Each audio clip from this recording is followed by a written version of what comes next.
Hi, I'm Dr. Ravi Manohar. Welcome to my channel rocket4g.com. आज हम differential equation कैसे solve करते हैं ये देखने वाले हैं। इसे सॉल्व करने के लिए हम एक चीज यूज़ करने वाले हैं, उसे कहते हैं ऑपरेशनल एम्पलीफायर। तो डिफरेंशियल इक्वेशन जो है वो एक मैथमेटिकल इक्वेशन है जिसे हम फिजिक्स में मूवमेंट्स को स्टडी करने के लिए यूज़ करते हैं। तो मूवमेंट्स लाइक ऑब्जेक्ट का movements like pendulum, simple pendulum, compound pendulum, ये जो है ये इसका मोशन जो है वो एक डिफरेंशियल इक्वेशन है। फ्लूइड मोशन, थर्मोडायनेमिक्स में जो हीट ट्रांसफर होती है, तो कोई भी जो मूवमेंट्स है उसे हम डिफरेंशियल इक्वेशन से स्टडी करते हैं। और ये डिफरेंशियल इक्वेशन हम यूज़ कर कैसे सॉल्व करते हैं, इसे हम डिफरेंट रूल्स यूज़ करके, डिफरेंट थ्योरम यूज़ करके हम मैथमेटिक्स में सॉल्व करते हैं। मगर इसके बजाय हम आज सॉल्व करेंगे इसको ऑपरेशनल एम्पलीफायर यूज़ करके। सो चलिए देखते हैं। यहाँ हम ऑप-एम्प के कुछ बेसिक्स सीखने वाले हैं कुछ स्लाइड्स में। और इस वीडियो के एंड में हम ऑप-एम्प को डिफरेंशियल इक्वेशन कैसे सॉल्व करते हैं वो देखेंगे। तो लास्ट के जो मूवमेंट्स है that is most important. I took many efforts to make it very simple and easy way. IC मतलब इंटीग्रेटेड सर्किट, इसे माइक्रो इलेक्ट्रॉनिक सर्किट या फिर माइक्रोचिप या फिर सिंपली चिप भी कहते हैं। ये असेंबली है इलेक्ट्रॉनिक कंपोनेंट्स का जिसमें एक्टिव और पैसिव से दो तरीके के कंपोनेंट्स रहते हैं। एक्टिव कंपोनेंट्स मतलब ट्रांजिस्टर्स एंड डायोड्स, और पैसिव कंपोनेंट्स मतलब कैपेसिटर और रेजिस्टेंस। ये सभी कंपोनेंट्स जो है वो एक तीन सबस्ट्रेट पे इंटरकनेक्टेड रहते हैं। जो सबस्ट्रेट होता है वो भी सेमीकंडक्टर का होता है।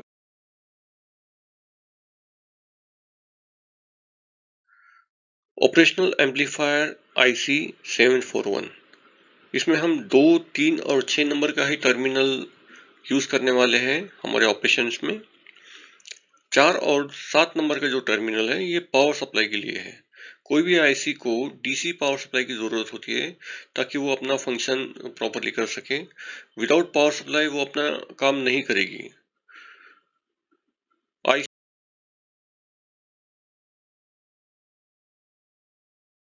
एम्पलीफायर का काम है इनपुट सिग्नल्स को आउटपुट में बढ़ाकर देना। जितने अमाउंट में ये बढ़ाकर देता है उसे गेन कहते हैं। तो गेन का मतलब है output upon input. Operational amplifier की जो प्रॉपर्टीज है, सभी प्रॉपर्टी हम डिटेल्स में नहीं डिस्कस करेंगे। इसका पहला प्रॉपर्टी है, इसका ओपन लूप गेन जो है वो इनफाइनेट है। तो ओपन लूप मतलब जब हम फीडबैक नहीं देते हैं तो उसे ओपन लूप गेन कहते हैं, और जब फीडबैक देते हैं तब उसे क्लोज लूप कहते हैं। तो ऑप एम्प का जो ओपन लूप गेन है वो इनफाइनेट है। अभी फीडबैक क्या है ये हम नेक्स्ट स्लाइड में देखेंगे। नेक्स्ट प्रॉपर्टी जो हमें काम का है वो है इनफाइनेट इनपुट इम्पीडेंस। इसका इनपुट इम्पीडेंस जो है वो इनफाइनेट है और जीरो आउटपुट इम्पीडेंस। तो ये दो जो प्रॉपर्टी है वो उसे एक डिवाइस को दूसरे डिवाइस में कनेक्ट करने के लिए काफी मदद करता है, जिसे हम कैस्केडिंग कहते हैं। तो इलेक्ट्रॉनिक्स में इनपुट इम्पीडेंस और आउटपुट इम्पीडेंस इसका काफी इंपॉर्टेंस होता है। ऑप-एम्प को दो तरीके से कनेक्ट किया जा सकता है, इन्वर्टिंग एम्पलीफायर और non inverting amplifier. Inverting amplifier में नंबर 2 के टर्मिनल को इनपुट वोल्टेज अप्लाई किया जाता है, जो माइनस साइन से यहाँ दिखाया गया है। प्लस साइन जो है वो नॉन इन्वर्टिंग टर्मिनल है जो ग्राउंड किया गया है। यहाँ इनपुट वोल्टेज जो है वो R1 रेजिस्टेंस थ्रू दिया है। 6 नंबर का जो आउटपुट टर्मिनल है वहां से हम आउटपुट लेंगे और कुछ पार्ट वोल्टेज का, आउटपुट वोल्टेज का हम फीडबैक कर रहे हैं 2 नंबर के टर्मिनल में, इन्वर्टिंग टर्मिनल में, थ्रू R2 रेजिस्टेंस। ये इसलिए करना पड़ता है क्योंकि ऑप एम्प का जो ओपन लूप गेन है वो काफी ज्यादा है। ओपन लूप गेन मतलब जब R2 नहीं लगाएंगे तो वो ओपन लूप हो जाएगा, मतलब विदाउट फीडबैक। तो विदाउट फीडबैक ऑप एम्प का गेन जो है वो काफ़ी ज़्यादा है, और उसे कंट्रोल करने के लिए हमें नेगेटिव फीडबैक जो है वो इनपुट में देना पड़ेगा, इसलिए हमने यहाँ R2 लगाया है। तो ये जो फीडबैक है वो हमेशा इन्वर्टिंग टर्मिनल में ही होता है, चाहे इन्वर्टिंग एम्पलीफायर हो या चाहे नॉन इन्वर्टिंग एम्पलीफायर हो। जो फीडबैक है वो हमेशा 2 नंबर को यानी कि इन्वर्टिंग टर्मिनल को ही जाता है। यहाँ हम इसका आउटपुट डिराइव नहीं करेंगे, आपको सिर्फ यहाँ पे नोट करना है कि आउटपुट इन्वर्टिंग एम्पलीफायर का क्या है। तो यहाँ एक चीज मैं डिस्कस करूंगा, यहाँ पे ये जो जंक्शन है तो इसे समिंग पोटेंशियल या फिर वर्चुअल ग्राउंड कहते हैं, और यहाँ से हम करंट को एनालिसिस करेंगे। तो यहाँ पे हमें आउटपुट मिला है R2/R1। ये जो है ये गेन है, ये ऑपरेशनल एम्पलीफायर का गेन है, और माइनस साइन इंडिकेट करते हैं कि ये इन्वर्टिंग मोड में है। उसी तरह नॉन इन्वर्टिंग एम्पलीफायर में जो आउटपुट मिला है वो है 1 + R2/R1। यहाँ हमने वोल्टेज जो है वो प्लस टर्मिनल को यानी कि नॉन इन्वर्टिंग टर्मिनल को लगाया है, और 2 नंबर का टर्मिनल जो है इन्वर्टिंग टर्मिनल वो हमने ग्राउंड किया है।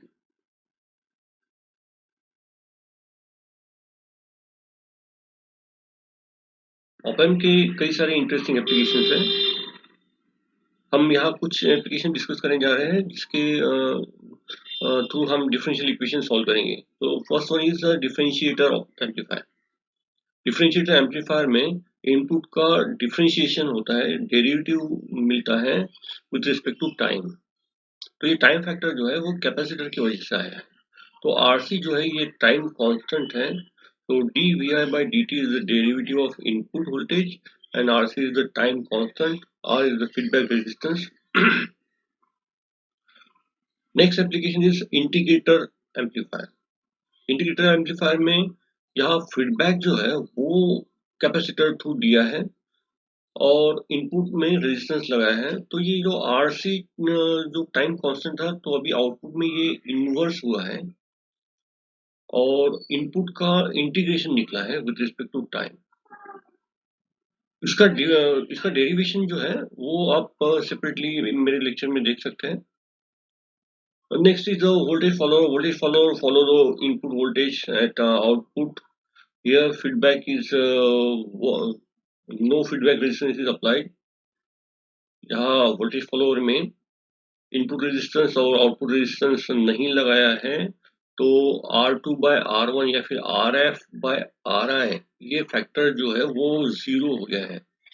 तो ये नॉन इन्वर्टिंग एप्लीकेशन है जिसमें आउटपुट इनपुट को आउटपुट फॉलो करता है, जो इनपुट रहेगा वही आउटपुट रहेगा।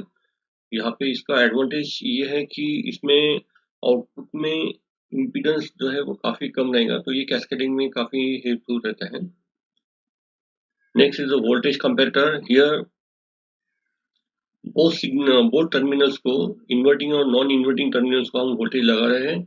इसमें से एक वोल्टेज जो है वो सपोज रेफरेंस वोल्टेज है या फिर अननोन वोल्टेज है, और दूसरा वोल्टेज जो है जो सपोज V2 को हम लगा रहे हैं, तो V2 को वोल्टेज हम वेरिएबल लगाएंगे ताकि उसे हम माइनस सम वैल्यू से प्लस सम वैल्यू तक वेरी करेंगे, और जब ये V1 को क्रॉस करेगा तब साइन इनवर्स करेगा।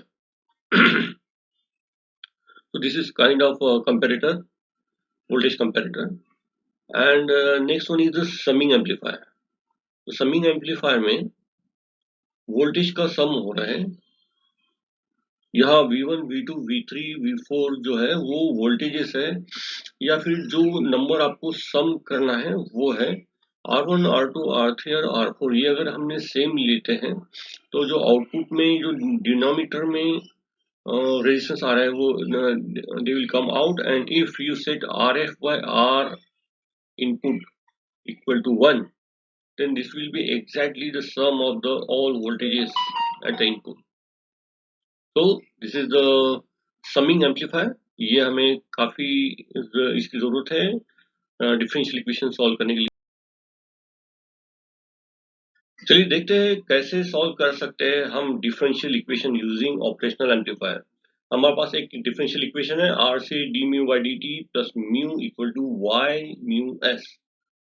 इसे हम रीशफल करेंगे और साइन मल्टीप्लिकेशन करेंगे ताकि हमें हमारे कन्वीनियंस से वेरिएबल्स को चुन सके, हम वेरिएबल को चुन सकें। तो यहाँ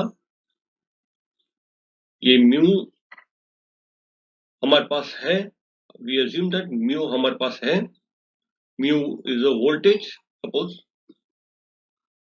इसको हमने डिफरेंशिएट किया, तो डिफरेंशिएट करने के बाद हमें मिलेगा D mu by D T, और आर सी जो है वो हमने वहां सेट किया था, तो इसे हमें मिला minus R C D mu by D T.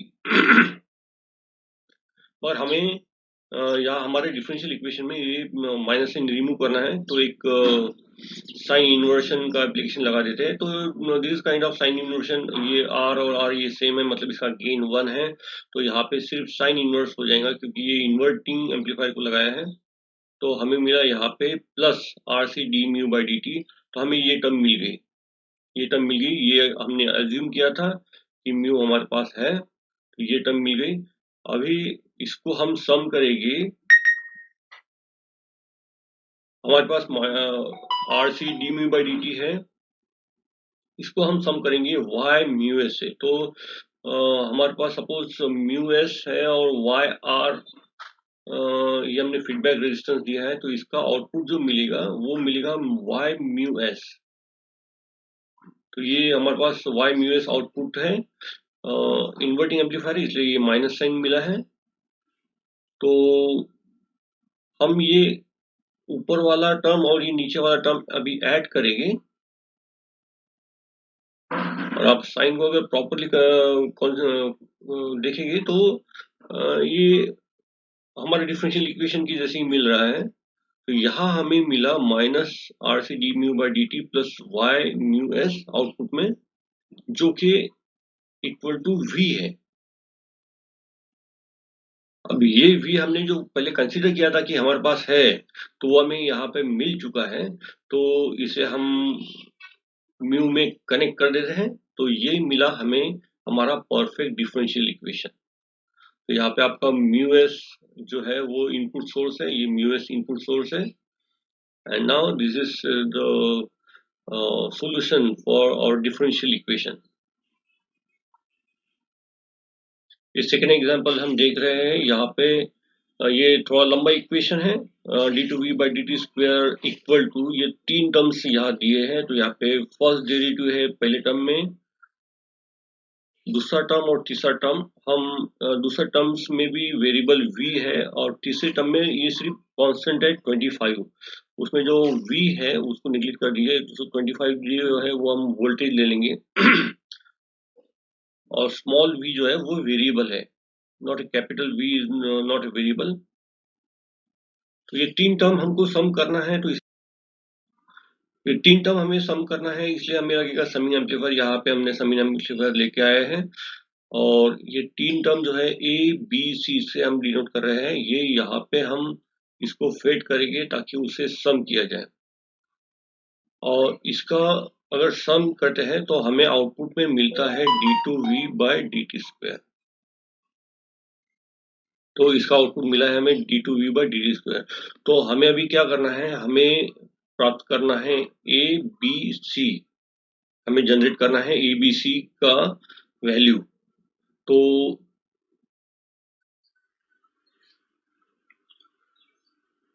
यहाँ ए बी सी टर्म जो है उसमें जो सी टर्म है वो कांस्टेंट टर्म है 25, तो इसे मान लेते हैं 25 वोल्ट। और ये जो समिंग एम्पलीफायर है इसमें ये हम सी टर्म जो है वो पहले दे देते हैं।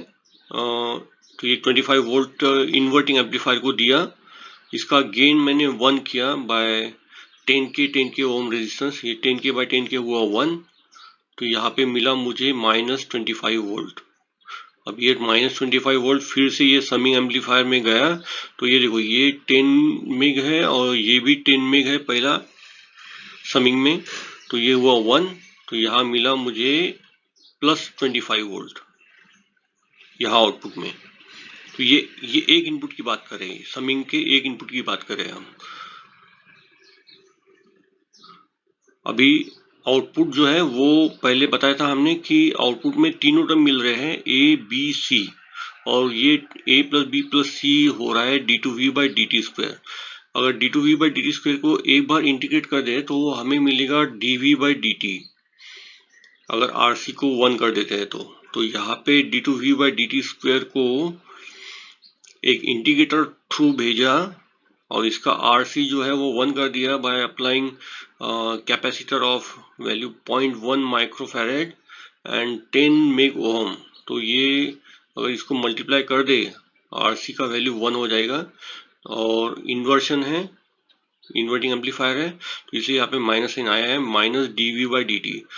तो मुझे मिला a टर्म, मेरा a टर्म, तो मगर यहाँ पे जो 20 एक्स्ट्रा मल्टीप्लिकेटिव आया है तो वो हम समिंग के गेन में एडजस्ट कर देंगे, समिंग के गेन में एडजस्ट कर देंगे। अभी dv बाई डी टी मिल गया है, तो अभी क्या बचा है हमको 25 वोल्ट मिल गया, 25 मिल गया, dv बाई डी टी मिल गया। अभी बचा है v और उसका मल्टीप्लिकेशन कांस्टेंट 100। तो dv बाई डी टी को फिर से इंटीग्रेट कर देंगे तो मिलेगा हमें v। ओके, तो यहाँ मिला हमें फिर से v, और फिर से मैंने RC जो है वो 1 रखा है, 0.1 कैपेसिटर और 10 मेग ओम रेजिस्टेंस। इसके थ्रू मुझे RC जो है वो 1 मिल गया, इन्वर्शन है इसलिए फिर से नेगेटिव साइन चले गया, तो यहाँ मिला मुझे v। तो v को मैं मल्टीप्लाई करूंगा 100 और ये dv बाई डी टी को मल्टीप्लाई करूंगा 20।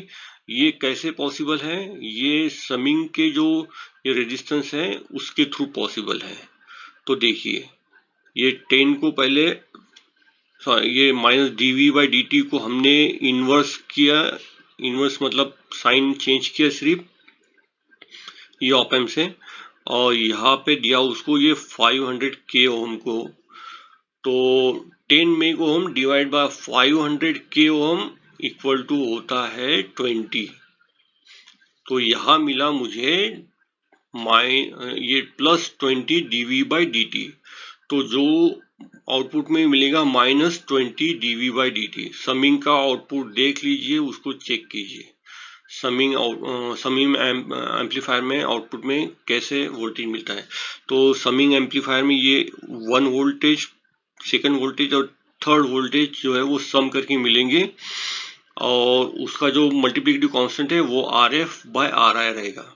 तो यहाँ हम इसे इंडिविजुअली अचीव किए हैं, और लास्ट में जो 100 V का जो टर्म है, तो यहाँ हमारे पास V है, ये V को हम यहाँ से जोड़ देंगे, ये कहा गया 100 को, तो 10 मेग ओम डिवाइडेड बाय 100 के ओम इक्वल टू 100। तो यहाँ मिला मुझे, ये टर्मिनल थ्रू मिला मुझे 100 माइनस 100 V। तो इस तरह हमने इस डिफरेंशियल इक्वेशन को सॉल्व किया है।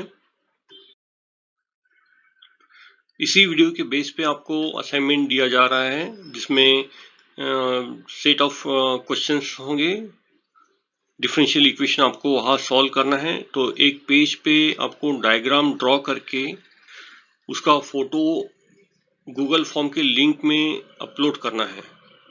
ये असाइनमेंट आपका आपके फाइनल प्रैक्टिकल एग्जाम में आपके मार्क्स काउंट होंगे ये असाइनमेंट के लिए।